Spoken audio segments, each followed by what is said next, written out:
Hello guys, good morning. Sorry, I have to leave the poultry because I don't even have a seat there. I don't know. My camera setting cannot, I don't know how to. I've not fixed the place to be able to fix my camera yet. And I feel like I'm more comfortable here. So today we are going to be talking about heat, how to manage heat stress on poultry, and the kind of sickness that heat can really cause in broilers. Then maybe we can just go into how broilers react to heat. So first off, if you are a poultry person in Nigeria, you know that our temperature is at least 23 to 25 degrees Celsius. So it's very high for any broilers. Broilers, they are designed to actually grow in 6 to 7 weeks like that and be ready for consumption. So if something like that is already using all the energy to convert food and drinks and drugs to be ready within 6 weeks, just 6 weeks, when other animals can take up to how many months to grow, then if there's heat, it will affect them very well. They are not constructed to take heat too much. In fact, during this period, the animal that is better, the broiler that is better to get this period is agritech. Write it down, agritech. Don't go for side, don't go for any other. Just go for agritech. At least they are better. They can manage heat stress a little. So in this period, many farmers tend to be the one to want to assist their broilers in managing the heat. Some great farmers come up with fans, they come up with different things to be able to manage the heat. Some even try to put ice block in their water so that it will be able to help them manage their heat. This housing housing is very important. You will see fowl house, you will see the kind of housing, sometimes facing too much cold, sometimes facing heat. This cross ventilation, very important. They have to be open to so much people to even grow faster. Yeah. When you go to places like Joyce, you just see that hi. The place is already cold like this. If you see their broiler chicken, oh my god, you will be wondering, and like this cow, oh god, because of the weather. So in places like this, at least, well, if you're staying in Nigeria, just it's very cold. That's why I'm just saying that. So then, if they should build a house and then maybe they don't open window at all, they are still okay because the place is cold.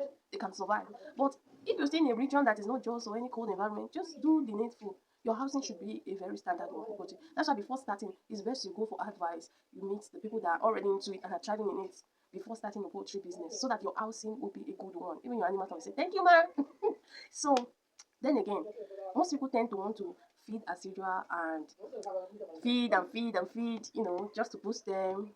No, during that period, anything from 10 o'clock to or anything 10 to 12, you should be able to take away their food. You're starving them that period. Yes, yes, yes. Starve them and keep them alive. Starve them and what? Keep them alive. Instead of overfeeding them. When you take away their food that period, anything from 3, 4, or 5 like that, return the food. So that's that's and then feed them earlier. Don't feed them around, let's say you are supposed to be feeding them, you're now going to start feeding around, let's say, 10 o'clock. If you used to feed them 9 before, go back and start feeding them around 6 when it is cold in the morning. Then from that time till around 12, you should be able to take away their foods until anything 4 in the evening so that they will live. If not, there are some diseases they can get as a result of just this sickness. One is stroke, heart attack. You are seeing heart attack, which is all these organs failure like that. So it's very important that you reduce food intake for them so that the conversion level will not be difficult. It's very important. Then, what have I said? What have I not said? Okay, like apart from food intake, most of us would like to boost our animals. We just can't wait for you to be like goats in 6 weeks. Most of people want to just sell off in 5 weeks. Why I'm saying 6 weeks is that me, I do 6 weeks.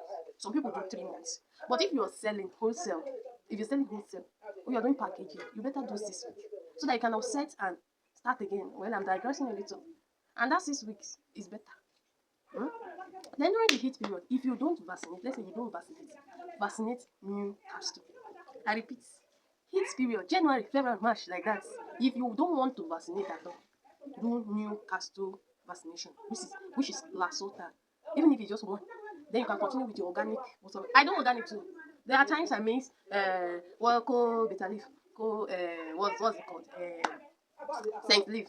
I even use pawpaw leaf sometimes just to deworm them instead of buying their drugs like that. And then I treat coccidiosis with them. And sometimes again, if I need to use to boost it will not allow their weight to drop while you're treating their coccidiosis or any sickness they're having. I will do the neem tree too. But sister, I am not doing the full time organic. I even used to think that all farmers are saying they're doing organic full time, they don't put vitamin. Most of them they are whining you. I do organic, but I also know when to come in with human drug and I also know when to come in with their own drugs. So very important. It's better to even mix up and do it. Whatever is working for you anyway, hold it and continue. Huh? Like I said, some people put ice block in their water. But you know, if you know you cannot be buying ice block is 600 in my area. I don't know about your area. If you know you cannot be using ice block, you have to reduce on vitamin intake. Don't try to boost them too much. Like from that morning, 6, you can put vitamin in their water. But after that, when you are removing their food, make sure the vitamin is finishing that time so that they will not go and be eating their litters. Hmm? So you, some people during that period also, they they just let me buttress on this vitamin little. You can get human vitamin, drop 1 or 2 into their drinker. But if you have a very big drinker, the biggest drinker, you can drop 2. If you have that normal one, you can drop just 1 into it. That period, let them take human vitamin. It's better for them. Better than saying you want to use their own vitamin. And human vitamin is more stronger. I'll also be telling you how to treat other sickness with human drugs, and you will see it working very well for you. Eh? So, human vitamin is okay. You can drop it into their drinker. Or when they have cold water, you can give them. If you have fridge, well, yeah. Where we are staying now, I don't know. I don't have access to all those things, plenty. So we are just managing. So you have to look for other way around on how to manage your poultry during heat. Because me getting blood daily, yeah, I don't have that problem. Then if you used to take like 50 before or 100, and the place is not spacious for them to be comfortable during that period, reduce your hand here.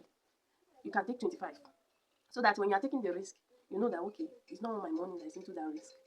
You can bear the loss easily. Or if you are taking 100 before, take 50, cut it into 2. So that during that period, you will be able to manage, and then they'll be able to see enough hair around, and you get. So just reduce hand on your meat production like that.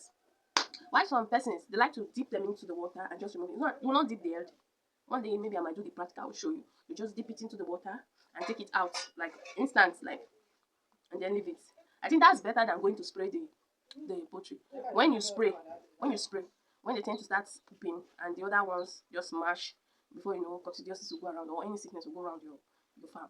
But when you don't spray, you just dip them into the water, dip, remove. Most of them, after dipping, they don't know what is happening to them. So they'll feel so down, depressed. They'll now go and sit down, and they will sit down there and rest until their feathers are cool off and okay. So that's another way of managing heat stress in the farm, which is very important too.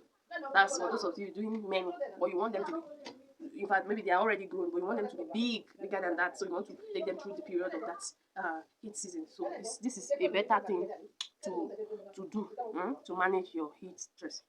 How your animals, I don't know about you, react to heat during heat season. For me, my animals will just go close to the wall, closer to the wall, like to go and sit down, isolate themselves, trying to manage their heat stress. Then some of them will start opening their wings. Start opening. Some will start crunching or panting to cool off. Some pants very well just to cool off their, guys. So you see these animals, like I love them so much. I feel like I just sometimes sit among them and see how they do. So for a farmer during this period, if you don't used to sit among your chickens, try this season, January, February, March. Try your best to sit with them to know how they are doing so that you notice anything. Anyone that is sick, it's better to treat early during that period. If not, hey, they're trying to manage heat, manage sickness, manage. Then when you see anyone sick, don't go and vaccinate.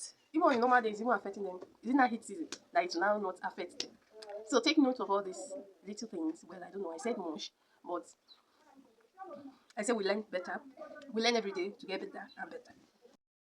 So guys, you are here to learn better and better. In case you have anything you're doing that is also working for you, feel free to drop it at my comment box. Please like, share, and what again, subscribe.